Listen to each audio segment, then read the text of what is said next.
आता स्वयंपाक करण्यासाठी आज फक्त घरात दही होते आणि आता दह्याचं बेसन करायचं या उद्देशाने मी किचनमध्ये तर आली, पण दह्याचं बेसन करायचं असं हो ना म्हटल्यावर त्यांनी थोडं नाक मुरडलं.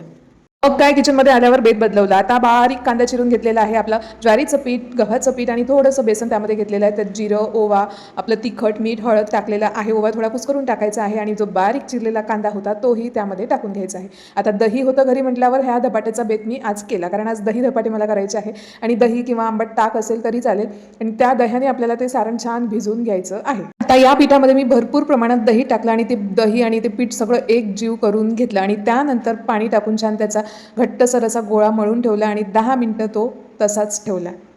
आता कांदा आपण यामध्ये भरपूर प्रमाणात टाकू शकतो, पण लाटताना थोडा त्रास देतो म्हणून मी कमी टाकला, तुम्ही जास्तही टाकू शकता.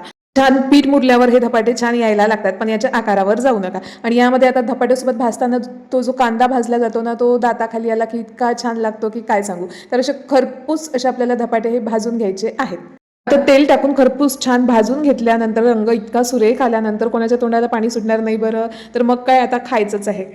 मला तर कोणतेही धपाटे दह्यासोबतच आवडतात, पण ठेच्यासोबत आणि लोणच्यासोबत सुद्धा ते तेवढेच छान लागतात. तर चला आता मी तर चव घेतलेली आहे आणि अगदी मन तृप्त झालेलं आहे माझं. तुम्ही नक्की ही रेसिपी करून पहा. भेटू पुढच्या व्हिडिओमध्ये. तोपर्यंत बाय बाय.